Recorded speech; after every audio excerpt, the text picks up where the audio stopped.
11 কেন এখন 2025 সালে এসে 11 আপনি 71-এর প্রশ্ন দিয়ে আপনি জাতিকে আর কত বিভক্ত করবেন? এই কোশ্চেনগুলো নিয়ে যেটা গত 50 বছরে আমরা দেখেছি, যেটা দরকার ছিল সরকার একটা কমিশন করা। আমরা এখনো জানি না কজন মানুষ মারা গেছে। আপনার মুক্তিযুদ্ধ মন্ত্রণালয় বলেছে 7,000 সামথিং লোক মারা গেছে, তাদের শহীদদের তালিকাতে আছে। যারা ভাতা নেয় তারা সবাই ভাতা নেয় না, এর ভিতরে কয়েক হাজার মানুষ ভাতা নেয়। তাহলে প্রশ্ন হচ্ছে, যদি 7,000 লোক সামথিং মারা গিয়ে থাকে প্লাস মাইনাস, আমরা 30 লক্ষের গল্পটা বলছি কেন? মানে আপনাকে এটা রিজলভ করতে হবে। তো এটা খুব কঠিন কাজ না যে আপনার মুক্তিযুদ্ধে কতগুলো মানুষ মারা গেছে, পক্ষে কতজন ছিল, বিপক্ষে কতজন ছিল, এর ভিতরে বিহারি গণহত্যা হয়েছে, বিহারিদেরকে কারা কারা হত্যা করেছে, সেগুলোর একটা ফ্যাক্ট ফাইন্ডিং কমিশন করে দেন। রাষ্ট্র একটা কমিশন করে দিলে এই বিষয়টা সেটেল হয়ে যায়। এই বিষয়টা এখন আপনি কিভাবে রিজলভ করবেন? ধরলেন যে জামাতের ভিতরে এতজন রাজাকার আছে, আওয়ামী লীগের ভিতরে এতজন রাজাকার আছে, বিএনপির ভিতরে রাজাকার আছে, এই লোকগুলো ম্যাক্সিমাম মারা গেছে না। কি করবেন? এটা দিয়ে আপনি এখন কি অ্যাচিভ করবেন বাংলাদেশের? আপনার এখন গুরুত্বপূর্ণ হচ্ছে আজকে আপনার স্বাধীনতা থ্রেটের মধ্যে আছে, হুমকির মধ্যে আছে। আজকে আপনার সার্বভৌমত্ব হুমকির মধ্যে আছে। আর আমরা সবাই মিলে যদি এখন আলাপ করি 71 সালে কে পক্ষে ছিল আর বিপক্ষে ছিল, তখন কি হবে? এই আলাপটা তো আওয়ামী লীগ করেছে গত 16 বছর ধরে। বিচার করবার দায়িত্ব কার ছিল? শেখ মুজিবের উপরে ছিল। কে মাফ করে দিয়েছে ত্রিপক্ষীয় চুক্তি করে, সিমলা অ্যাকর্ড করে ভারত পাকিস্তান বাংলাদেশ মিলে কাদেরকে মাফ করে দিয়েছে? শেখ মুজিব করেছে। তাহলে বিচার যদি না হয়ে থাকে, আলবদরদেরকে যদি আপনি বিচার করতে না পারেন, পাকিস্তানিদেরকে যদি বিচার করতে না পারেন, এই দায়িত্ব আওয়ামী লীগের, শেখ মুজিবের। সেই প্রশ্নটা আপনি এখন এনে এটা রিজলভ করবেন কিভাবে? শেখ মুজিবকে এনে তো আপনি এখন জবাবদিহি করতে পারবেন না। একমাত্র ব্যক্তি জীবিত আছে ডক্টর কামাল হোসেন, আওয়ামী লীগের আইন এবং পররাষ্ট্র বিষয়ক মন্ত্রী ছিল। তিনি ওই সিমলা অ্যাকর্ড সাইন করেছেন। তাকে ডেকে এনে জিজ্ঞেস করেন আপনারা গণমাধ্যমের পক্ষ থেকে যে আপনারা কেন মাফ করে দিলেন। তাহলে আজকে এই প্রশ্নগুলো আলাপে আনা মানেই হচ্ছে যে আমরা ইচ্ছা করে আমরা বর্তমানের স্বাধীনতা নিয়ে চিন্তিত না, আমরা 71-এর গল্প নিয়ে ব্যস্ত। 71 মনে হয় আমাকে 2025 সালে স্বাধীন রাখবে। পৃথিবীর ইতিহাস এভাবে চলে না। পৃথিবীর ইতিহাস একটা ফরওয়ার্ড লুকিং জায়গা। আপনাকে মাথায় রাখতে হবে আজকের স্বাধীনতা আপনার হুমকির মধ্যে আছে কিনা, আজকে আপনি স্বাধীন কিনা, পরাধীন কিনা, সেটার বন্দোবস্ত আপনার কাছে আছে কিনা, সেই তর্কগুলো আলাপগুলো তোলা দরকার। আপনার মনে থাকার কথা, আওয়ামী লীগ যখন সেই তালিকা প্রকাশ করেছে, আওয়ামী লীগের নেতাদের নাম থাকার কারণে কিন্তু সেই তালিকাটা সরকার উইথড্র করে নেয় এবং তার এক সপ্তাহের ভিতরে দ্বিতীয় তালিকা প্রকাশ করবার কথা ছিল। আওয়ামী লীগ পরবর্তীতে রাজাকারদের তালিকা আর প্রকাশ করে নাই। এখন প্রশ্ন হচ্ছে কেন করলো না, কেন আইডেন্টিফাই করলো না, তাদেরকে ধরলো না কেন? আরো 10 বছর আগে তো আরো বেশি লোক বেঁচে ছিল। কিন্তু প্রশ্ন হচ্ছে এটা রিজলভ করবেন কিভাবে? এটা রিজলভ করবার একটা জায়গা আছে, আপনি একটা ফ্যাক্ট ফাইন্ডিং কমিশন করে দেন। রাষ্ট্র যাক, প্রত্যেকটা উপজেলা ইউনিয়নে ঘুরে দেখুক কয়জন বেঁচে আছে, কয়জন মারা গেছে, বুদ্ধিজীবী নামক হত্যাকাণ্ড আসলে ঘটেছে কিনা, না এটা রয়ের একটা অপারেশন ছিল, কে করেছে, আমাদের আসলে 1 কোটি লোক সীমান্তের ওই পারে চলে গেছিল কিনা। ভারতীয়রা তা বলে না। ইন্ডিয়ান রাইটাররা লিখেছেন 90,000 থেকে 1 লাখের মতো লোক রেফিউজি ওই পাশে গেছে। তাহলে আপনি 1 কোটির গল্প কেন বলেছেন? সারা দুনিয়াকে 1 কোটি মানুষের রিলিফ আনছেন, চুরি করছেন, লুটপাট করছেন। মোটা দাগে ভারতীয়রা এবং আওয়ামী লীগ মিলে এই রিলিফের টাকা লুটপাট করে খাইছে। কারণ 1 কোটি মানুষের জন্য যে চাল আসবে, 1 লাখের জন্য তো সেই চাল লাগবে না। তাহলে আপনি বাকি টাকা তো বিক্রি করে দিয়েছে। এই রিলিফের চাল কলকাতা বন্দরে খালাস না করে বিক্রি করে দিয়েছে আওয়ামী লীগের আমলে। এগুলো বাস্তব। মানে চিটাগংয়ে এটা ল্যান্ড করতে দেওয়া হয়নি 72 থেকে 75-এ যখন দেশে দুর্ভিক্ষ চলছে, এটা কলকাতার বন্দরে খালাস করে বিক্রি করে দিয়েছে আওয়ামী লীগের নেতারা। তাহলে এখন প্রশ্ন হচ্ছে এটা রিজলভ, এটা রেলেভেন্স কতটুকু? আর এই প্রশ্নটা আপনি রিজলভ করতে পারবেন না এখন। এখন আমার দরকার হচ্ছে আজকের স্বাধীনতা নিয়ে প্রশ্ন করা, আজকে সার্বভৌমত্ব নিয়ে প্রশ্ন করা। আজকে একটি প্রশ্ন আপনি করে রাখি, যে উত্তর দিতে পারবেন, আমরা 1 মিনিট সময় দিব। আজ গতকালকে সন্দীপের একটি অনুষ্ঠানে বলা হলো পাকিস্তান জিন্দাবাদ। এই বিজয়ের মাসের আগের দিনে পাকিস্তান জিন্দাবাদ স্লোগান নিয়ে বেশ সমালোচনা ঝড় হচ্ছে বিভিন্ন জায়গায়। আপনি কি মনে করেন এটি কিসের ইঙ্গিত? কেউ কেউ মনে করেন কিসের ইঙ্গিত? পাকিস্তান জিন্দাবাদ কিছু জিন্দাবাদ না। বাংলাদেশে পাগলের অভাব আছে? 100 টাকা দিয়ে তো এই কাজটা করানো যায়। বাংলাদেশে একটা বাউলকে নিয়ে আপনি দাড়ি চুল কেটে দিলেন। মাঝখানে একটা ঘটনা ঘটলো না, মোমিন শাহিনা কিশোরগঞ্জে কোথায় একটা বাউলের দাড়ি চুল কেটে দিচ্ছে। অ্যাজ ই বাংলাদেশের সব বাউলের দাড়ি চুল কাটার জন্য এদেশের সব লোক ব্যস্ত হয়ে গেছে, এদেশে আর কোনো কাজ নাই, শুধুমাত্র বাউলদের দাড়ি চুল কাটো। কিন্তু প্রশ্ন হচ্ছে, বাউলরা যখন ইসলাম ধর্মকে কটাক্ষ করলো, স্টেজে বসে কোরআনকে কটাক্ষ করলো, তখন কিন্তু সুশীলদের আর কোনো আলাপ নাই। সন্দ্বীপে কে কোথায় পাকিস্তান জিন্দাবাদ, আপনারা ইনভেস্টিগেট করেন, লোকটা কে, ব্যাকগ্রাউন্ড কি, পরিকল্পিতভাবে করলো কিনা বিতর্কটা ইনস্টিগেট করবার জন্য। বাংলাদেশে কোন পন্থী লোক, ইসলামপন্থী লোকরাও তো পাকিস্তান জিন্দাবাদ নামে কোনো স্লোগান দেয় না। তাহলে এইটা কারা করছে এবং কেন এই তর্কটা গুরুত্বপূর্ণ আকারে হাজির হচ্ছে, তাও বিজয়ের মাসে? মনে হচ্ছে যে 1 ডিসেম্বরের আগেই তর্কটা তুলতে হবে, অথবা এটা একটা অর্কেস্ট্রেটেড ইভেন্ট বলে আমার কাছে মনে হয়েছে। এবং আপনি দেখবেন এই যে একজন পাগল লোককে আপনার পুরা মেরে ফেলছে এই নারায়ণ মানিকগঞ্জ না মুন্সিগঞ্জের দিকে, মূল ঘটনা বাদ দিয়ে মূল ঘটনাটা যেটা প্রকাশ করা হয়েছে আসল বাস্তবতা তো সেটা না। তো এই প্রত্যেকটা ঘটনার পিছনে মনে হচ্ছে পরিকল্পিতভাবে তর্ক উস্কে দেওয়া হচ্ছে, এবং তর্কগুলো গণমাধ্যম এমনভাবে কাভার করছে মনে হচ্ছে এটাই মূলধারার তর্ক। বাংলাদেশের সব মানুষ পাকিস্তান জিন্দাবাদ স্লোগান দেওয়া শুরু করেছে, আসলে বাস্তবতা তো সেটা না, কিছুই হয়নি। ব্যারিস্টার ফোয়াদ অনেকগুলো তথ্য দিলেন, অনেকগুলো কথা বললেন। এর এই বিষয়টাই কোনো কথা বলার আছে কিনা, যদি না থাকে আপনি জি আচ্ছা যদি বলেন। আচ্ছা, দেখুন, মুক্তিযুদ্ধে রাজাকারের সংখ্যা নিয়ে প্রথম স্টেটমেন্টটা আমাদের ফুয়াদ ভাই দিয়েছেন। আমি তার প্রেক্ষিতে দ্য ডিসেন্ট এবং বিডি ফ্যাক্ট চেকের সূত্র দিয়ে বলেছি, তারা ওই 2019 সালের দিকেই বিডি ফ্যাক্ট চেক আইডেন্টিফাই করেছিল যে এইটা একটি গুজব। কোনটা? যে রাজাকারের সংখ্যা নিয়ে, ঠিক আছে। এবং আবারও আরেকটা সংখ্যা নিয়েই ফুয়াদ ভাই জড়িয়ে পড়লেন, যে মুক্তিযুদ্ধে নিহতের সংখ্যা 7,000 না কত এরকম একটা সংখ্যা বললেন। কবি আসাদ মে মাসে 1971 সালে তিনি বলেছিলেন যে তার কবিতায় 10 লাখ মানুষ মারা গেছে। এটা এটা শেখ মুজিবের বক্তব্য না। টাইমস 1971 এপ্রিলের শুরুতে তারা লিখেছিল 3 লাখ মৃত্যুর সংখ্যা ছাড়িয়ে গিয়েছে। নিউজউইক এপ্রিলের মাঝামাঝি সময়ে 1971 সালের ঘটনায় লিখেছে এপ্রিলের মাঝামাঝি সময়ে 7 লাখ লিখেছে। দ্য বাল্টিমোর সান 14 মে 1971 লিখেছে 5 লাখ নিহতের সংখ্যা। দ্য মোমেন্টো কারাকাস জুনের 13 তারিখে লিখেছে 5 থেকে 10 লাখ নিহত। কারাই ইন্টারন্যাশনাল 28 জুলাই লিখেছে 5 লাখ। ওয়াল স্ট্রিট জার্নাল লিখেছে 23 জুলাইয়ে সংখ্যা 2 থেকে 10 লাখ। টাইমস সেপ্টেম্বরে গিয়ে বলেছে 10 লক্ষাধিক। দ্য হ্যাম্পটেড অ্যান্ড হাইটেক তারা লিখেছে যে 1971 1 অক্টোবরে 20 লক্ষ শহীদের সংখ্যা। ন্যাশনাল জিওগ্রাফি 1972 সালে সেপ্টেম্বরে লিখেছে শহীদের সংখ্যা 30। এবং 1971 সালের কোনটা নেব? 1971 সালের, হ্যাঁ, এগুলো কি বলছি ঘটনাগুলো উনি একটা কথা বলেছেন যে আমি প্রশ্নটা করি, আমি বলছি, দেখেন মানে বঙ্গবন্ধু শেখ মুজিবুর রহমান, হ্যাঁ কোনটা নিব, দেখেন এখানে ঘটনা তথ্যগুলো আসছে এপ্রিল, মে, সেপ্টেম্বর, অক্টোবর, দিন যাচ্ছে সংখ্যা 2 লাখ থেকে 5 লাখ, 5 লাখ থেকে 7 লাখ, 7 লাখ থেকে 10 লাখ, এইভাবে ডিসেম্বরের আগেই এই স্টেটমেন্টটা আসছে। দেখেন 1 October 1971 the Hampstead and Highgate Express বলছে যে শহীদের সংখ্যা 20 লক্ষ। 1972 সালের সেপ্টেম্বরে ন্যাশনাল জিওগ্রাফি লিখছে শহীদের সংখ্যা 30 লক্ষ। অর্থাৎ 30 লক্ষ সংখ্যাটা শেখ মুজিবুর রহমানের বানানো কোনো তথ্য না। আমার প্রশ্ন সেটা না, উনি একটা কথা বলেছেন তালিকাটা করা হলো না কেন। হ্যাঁ, উনি বলেছে তালিকাটা করা হলো না কেন। এর ব্যর্থতা কারে দিবেন? এটা তো আমাদের, এটা আমার ব্যর্থতা, এটা ফুয়াদ ভাইয়ের ব্যর্থতা, এটা আওয়ামী লীগের ব্যর্থতা, এটা বিএনপির ব্যর্থতা না। আমরা এটা নিয়ে জোর দাবি করি নাই, আমরা জানতে চাই না, এটা আমরা জোর আওয়াজ তুলি নাই, সবাই বলি নাই। যারা দায়িত্ব ছিল তারা করে নাই। বিএনপি দায়িত্ব ছিল, জামাত দায়িত্ব ছিল, আওয়ামী লীগ দায়িত্ব ছিল, বিভিন্ন সময় ক্ষমতা ছিল, এরশাদ ছিল, কেউই করে নাই বলেই বিতর্ক। কিন্তু বিতর্ক হলেও ঐতিহাসিক সাইন রয়ে গেছে সংখ্যাটার।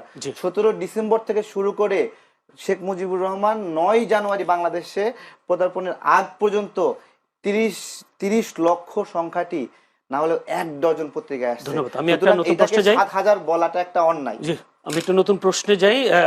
তারেক রহমান, আজকে রেজা কিবরিয়া, সাবেক অর্থমন্ত্রী শাহ এম এস কিবরিয়ার ছেলে রেজা কিবরিয়া বিএনপিতে যোগদান করেছেন। তো বিএনপি মহাসচিব মির্জা ফখরুল ইসলাম আলমগীর বলেছেন যে বিএনপিতে যোগদানের হিড়িক পড়ে গেছে। কেউ কেউ আপনাকে বলে যে জামায়াতের বিপক্ষে কথা বলেন, অন্যান্য দলের বিপক্ষে বলেন, বিএনপির পক্ষে কোনো কথা বলেন না। আপনি কবে যোগ দিচ্ছেন বিএনপি? আচ্ছা, প্রথমত হলো বিএনপি যে জায়গায় কাজ করে আমরা ভিন্ন জায়গায় কাজ করি। কাজের অনেক কিছু মিল আছে, জাতীয়তাবাদের বিষয়ে মিল আছে, আধিপত্যবাদ বিরোধী, আগ্রাসন বিরোধী বিষয়গুলোতে মিল আছে, কিন্তু আমাদের ভিন্ন ভিন্ন ন্যারেটিভ আছে। তাদের যেরকম 31 দফা আছে, আমাদের এরকম 10 দফা আছে, সেগুলো দেখলে আলাদা। এবং আমরা এই ভিন্ন চিন্তা নিয়ে রাজনীতি করতে চাই। এমনকি আমরা ধানের শীষ প্রতীক নিয়েও মানে হলো যদি সুযোগ আসে আমাদেরকে যদি তারা জোটের অংশ হিসেবে যদি বলে যে এটা আপনারা করেন, তাহলে আমরা ওনারা আগ্রহ দিলে কি নাই। পারবেন পারবেন না? না, আমাদের আমাদের ধানের শীষ দিলে আপনারা এখন না, আরো পারবেন না? 2 মাস 3 মাস আগে থেকে আমরা বলে তাদের আসছি। সাথে যুক্ত হতে হবে আগে। আমরা তো তাদের সাথে যুগপৎ আন্দোলনে একসঙ্গে না ছিলাম। না, আমি নির্বাচনে ঠিক আছে, নির্বাচনের বিষয়ে আমাদের তো ছোট সংগঠন, এই ছোট সংগঠনে তাদের দরকার হবে কিনা সেটাই একটা বা বিষয়। তাদের দরকার হবে। ঠিক আছে, না, সেই কারণে কি হ্যাঁ, আপনারা আর- সবসময় আপনি সবসময় বিএনপি পক্ষে কথা না বলেন? না না না, অনেকেই বলে আমি এটা। যদি দেখেন মানে আপনাকে নেওয়ার জন্য? না না, নেওয়ার জন্য বিষয়টা না। বিএনপি একটা বড় দল, আমি বলছি আমাদের আমাদের আমজনতা দল একটা ছোট সংগঠন। এটা ছোট ছোট জায়গায় ভূমিকা রেখেছে। গণ অভ্যুত্থানের মধ্যে আমাদের 7 জন মানুষ মারা গেছে, 100-এর উপরে আহত হয়েছে। আমরা আমাদের জায়গা থেকে ছোট ছোট জায়গায় চেষ্টা করি।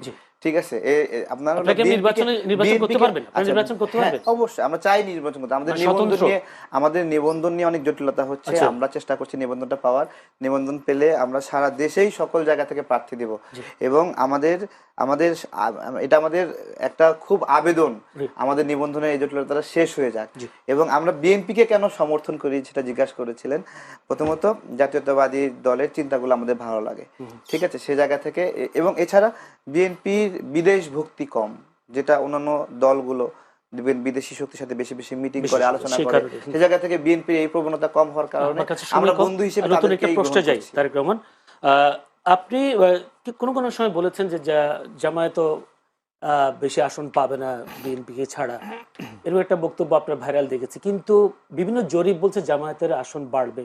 আপনার বক্তব্যটা কি? আসলে জামায়াত কয়টা আসন পাবে? আরো তো নতুন নতুন পার্টি আসছে, এবি পার্টিও হলো, তারাও নির্বাচন করবে। এনসিপি তো আর করে জুলাই অভ্যুত্থানের একটা নেতৃত্বে দেওয়া সংগঠন, তারা কতগুলো আসন পাবে বলে মনে হয়? জি, সোশ্যাল মিডিয়ার কল্যাণে ঢাকা ভিত্তিক যে ইস্টাবলিশমেন্ট, সেখানে সোশ্যাল মিডিয়াতে যারা ভালো করবে তারা নির্বাচনেও ভালো করবে।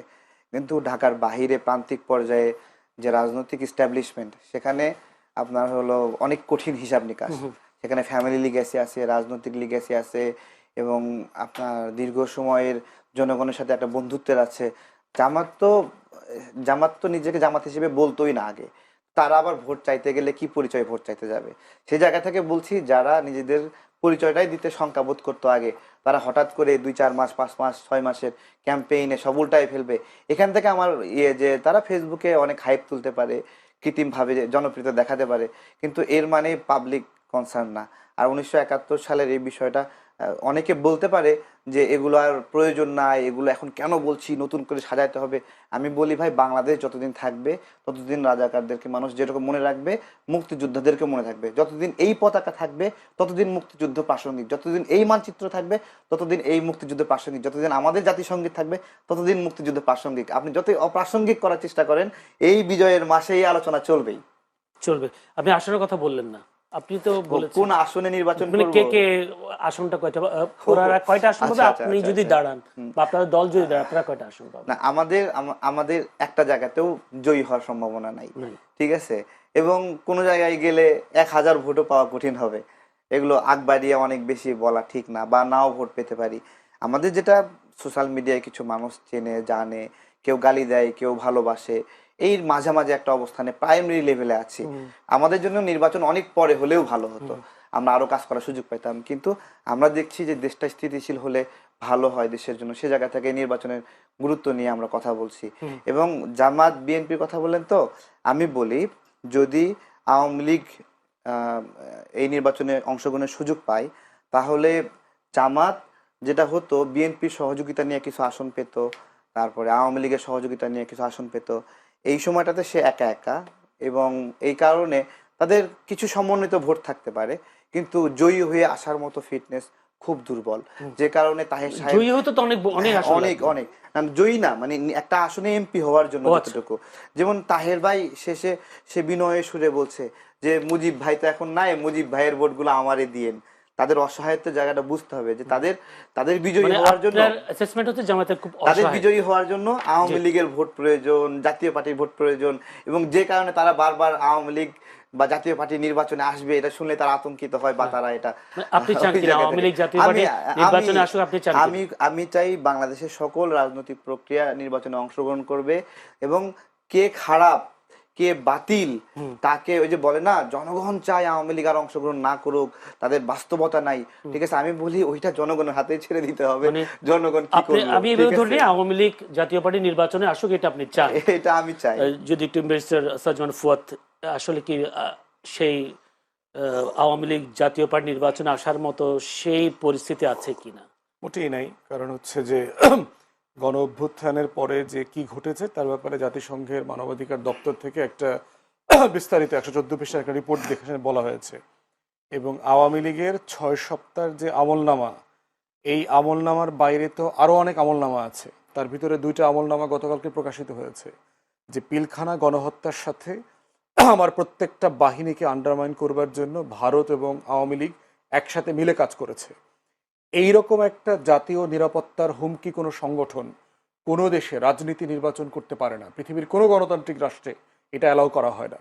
এবং আজকে যেহেতু সময় কভার করবে না, পৃথিবীর বহু দেশ আছে, নাৎসিদেরকে, ফ্যাসিস্টদেরকে তো ইউরোপ তো গণতান্ত্রিক রাষ্ট্র, কই হিটলারের চিহ্ন পর্যন্ত, হিটলারের একটা ব্যাচ পড়লে আপনাকে জেলে যেতে হবে, আপনি হিটলারকে প্রশংসা করে একটা গান গাইলে পর্যন্ত আপনাকে জেলে যেতে হবে।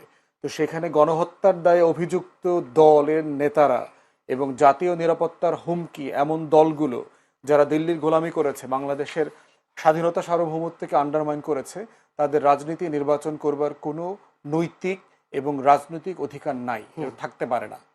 ধন্যবাদ। আমি একটু আরেকটা প্রসঙ্গে যেতে চাই। তারেক রহমান, আপনিও জানেন, বীর মুক্তিযোদ্ধা বিএনপি নেতা ফজলুর রহমান একটি আপত্তিকর মন্তব্য করেছেন আন্তর্জাতিক অপরাধ ট্রাইব্যুনাল নিয়ে। সেই জন্য তাকে ডেকেছেন এবং তাকে কাউন্সিলের, অর্থাৎ বার কাউন্সিলের সনদ নিয়ে তাকে সশরীরে হাজির হয়ে ব্যাখ্যা দিতে বলেছেন। আপনাকেও দেখেছি জামায়াতি ষড়যন্ত্রে আন্তর্জাতিক আদালতের ন্যায় বিচার প্রশ্নবিদ্ধ আপনি মন্তব্য করেছেন।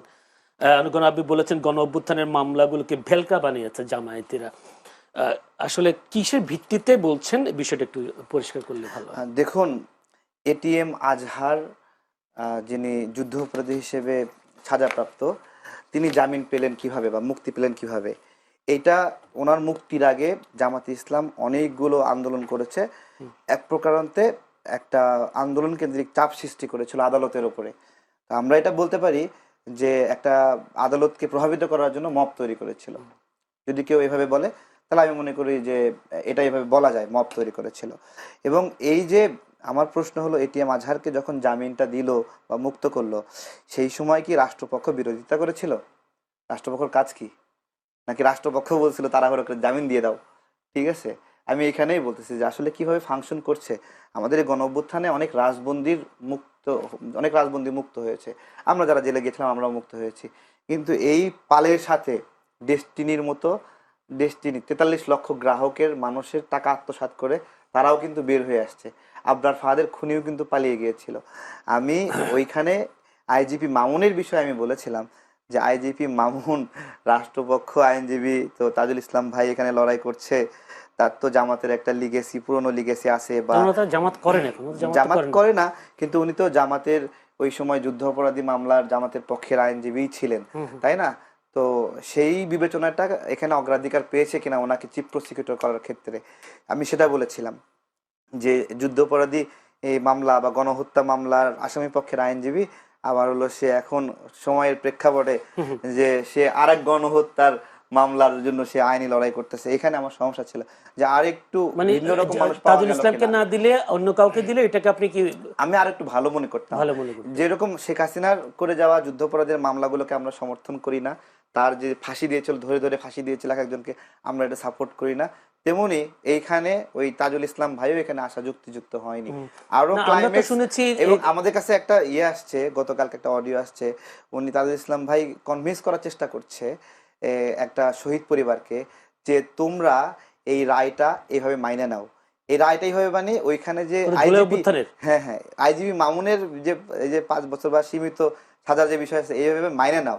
আমি অডিওটা বারবার শুনতেছিলাম, উনি এইভাবে বলতেছেন, এই মামলা বিষয়ে বলতেছিলেন যে তোমরা এটাকে গ্লোরিয়াস ভাবে তুলে ধরো, এটা সুন্দর রায় হয়েছে, তোমরা কেন এটা বিরোধিতা করছো? আপনারা জানেন যে মীর মুগ্ধের বাবা কিন্তু বলছিল যে এই রায়ে তিনি সন্তুষ্ট না মামুনের বিষয়ে, এবং স্নিগ্ধও বলেছিল। ঠিক আছে, তো এই জায়গাতে তো শহীদ পরিবারেরা তো কতটুকু খুশি এই মামলা ক্ষেত্রে। দেখেন, আমি বলি শেখ হাসিনা রাজনৈতিক প্রতিহিংসা রাজনৈতিক দ্বন্দ্ব, তার মনের মধ্যে রাগ, ক্ষোভ, বিভিন্ন কারণে সে হলো আমাদের ছাত্র ভাইদের হত্যা করেছে। আমার পিঠে গুলি লাগছে, আমরা জেলে গেছিলাম, রিমান্ডে নির্মম অত্যাচার করছে।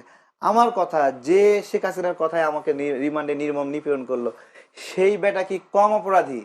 আইজিপি মামুন কি শেখ হাসিনার চেয়ে কম অপরাধী? আমার প্রশ্ন এখানে, যে তাকে মানে আইজিপি মামুনের বক্তব্যে শেখ হাসিনাকে সাজা দিতে হবে, এটা আমি সমর্থনই করি না। মানে এই বিচার কি মানেন কিনা আপনি? হ্যাঁ, এই বিচারটা মানেন কিনা? আমি আইজিপি মামুনের কঠিনতম শাস্তি চাই। আসলে এই শাস্তিটা মানতেছি না আসলে। মানে শাস্তি মানেন, মানে শাস্তি না মানা তো বিচার না। না, আরো আরো বড় শাস্তি চাই তার আমি। আইজিবি আল মামুন আর যাদের শাস্তি হয়েছে এটা তো হয়ে গেছে, আমরা তো ওটা আবার ওটা তো আমরা জামাতি নিন্দা ত্যাগ হবে করিনি। না তো নাকি? না না, আমি তো বলছি আপনি একটা বিচারের মধ্যে একটা অংশ ভুল করলে তো আপনার অন্যান্য অংশ নিয়ে মানুষ প্রশ্ন তুলবে। জি আমি বলছি প্রশ্ন তোলার সুযোগ কেন করে দিচ্ছে? জি, ধন্যবাদ। ব্যারিস্টার আসাদুজ্জামান ফুয়াদ, আপনি নিজেও একজন আইনজীবী। জামায়াতি ষড়যন্ত্র আন্তর্জাতিক আদালতের ন্যায় বিচার প্রশ্নবিদ্ধ বলে উনি মন্তব্য করেছেন, আপনি কি মনে করেন? আসলে আপনি তো একজন আইনজীবী, যেহেতু বিচারিক তো দেশে রায়- বিদেশে আপনার এই বিচার নিয়ে কোনো মহল এখন পর্যন্ত কোনো উদ্বিগ্ন কনসার্ন শো করে নাই। জাতিসংঘ থেকে শুরু করে মানবাধিকার সংগঠনগুলো তাদের একমাত্র কনসার্নের জায়গা হচ্ছে মৃত্যুদণ্ড। এটা ডিফারেন্ট দার্শনিক প্রস্তাবনা। দার্শনিকে এটা যার যার বিভিন্ন দেশের বিভিন্ন ফরম্যাট আছে, তারা মনে করে যে এই মৃত্যুদণ্ড ধরনের সমর্থন করে না। থাকবে কি থাকবে না সেটা অন্য আলোচনা।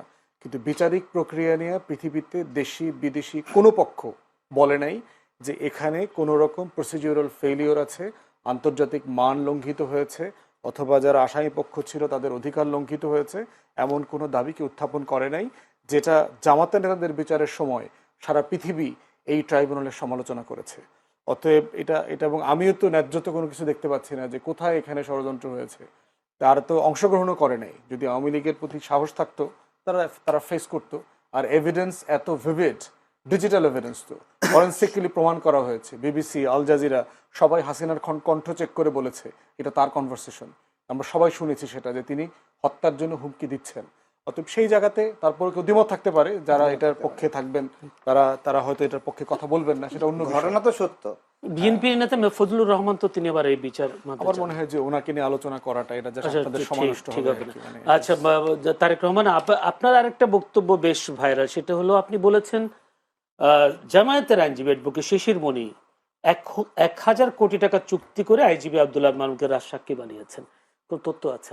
ওটা 1000 কোটি টাকা ছিল বিষয়টা। 1,000 কোটি বলছি আমি। আচ্ছা আচ্ছা আচ্ছা, আপনার হলো তাজুল ইসলাম সাহেবের, আমাকে উনি অনেকবার ফোন দিছে। মানে এই টাকাটা কারা কারা ভাগ পেয়েছে আমি ওটাও জানতে চাই। এটা এটা বাক আমি দেখেন, তাজুল ইসলাম সাহেব, শিশির মনির সাহেব, সরি শিশির মনির সাহেব আপনার হলো এর আগে রানা প্লাজার যে খুনি রানা, তার জামিনের জন্য কাজ করেছিলেন। একজন আইনজীবী হিসেবে এটা করতেই পারেন, তিনি আপনার হলো এই জায়গাটাতে এইভাবে করতে পারেন না। পরে আমরা বিক্ষোভ মিছিল করে উচ্চ আদালতকে প্রভাবিত করলাম যে, এবং রানাকে আর জামিন মুক্ত করা হলো না। উনি অনেকবার অ্যাটেম্প্ট নিয়েছেন রানাকে মুক্ত করার জন্য। আবরার ফাহাদের খুনিদের 7 জনকে তিনি মুক্ত করার চেষ্টা করেছেন, আইনি লড়াই করেছেন। ঠিক আছে, এই বিষয়গুলোর একটা ঘটনা পরম্পরা। ওনার যে ফার্ম ল ল্যাব, সেই ল ল্যাবের পক্ষ থেকে আইজিপি মামুনকে এই আইনি সাপোর্টটা দেওয়া হয়েছে। সেই প্রেক্ষাপটে আমি এই ফিনান্সিয়াল অ্যামাউন্ট এবং তাকে অ্যাকিউজ করে বলেছি যে আপনার নৈতিকতার সঙ্গে এটা যায় না যে আপনি আইজিপি মামুনের পক্ষে দাঁড়াবেন। মূলত তাকে সেখান থেকে ব্যাপারটা আমি ফিরে ওটাই আসার জানতে জন্য। চাচ্ছি, মানে কোনো তথ্য বা কোনো ফোন আলাপ কোনো কিছু না, আপনার ফোন কাছে আছে আলাপের কি কিনা? আছে? না, আপনি একজন আরে রাজনীতিবিদ। বাবা শুনেন, ওনার ল ফার্মে যে আইনজীবী, সিনিয়র আইনজীবীরা আছে, সিনিয়র অ্যাসোসিয়েট যারা আছে, তারা সহ এই আইনি লড়াই করেছেন এবং এটা পত্রিকায় নিউজ হয়েছে তাদের আইনি সহযোগিতার বিষয়ে। ফিনান্সিয়াল বিষয় তো, আইনি সহযোগিতা করেছেন, এটা তো ঠিক আছে। ফিনান্সিয়াল বিষয় তো 1000 কোটি টাকা। আমি ওটা ওইভাবে বলেছিলাম যে 1000 কোটি টাকার লেনদেন হয়েছে। হ্যাঁ, 1000 ঠিক কোটি আছে, টাকা। মানে এটা আপনি বিশ্বাস করেনও? টাকা ছাড়া সার্ভিস দিচ্ছে তাকে। মানে তাও 1,000 কোটি। আমি মনে করি আইজিবি মামুনের জীবনের মূল্য 1000 কোটি টাকার চেয়ে আরেকটা বেশি। বক্তব্য আপনার হচ্ছে, সেটা হচ্ছে আইজিপি আল মামুন জামিনে পেয়ে দেশ ছেড়ে পালাতে পারে, সেই কারণে আপনি ঘুম ভেঙে দেখবেন যে চলে তাজুল গেছে। ইসলামকে ধরবেন, এবি পার্টিকে ধরবেন, এরকম একটা কথা সবাইকে ধরবো। ঠিক আছে, যদি আইজিবি মামুন পালায় যায়, ঠিক আছে, সবাইকে ধরবো, কাউরে ছাড়বো না।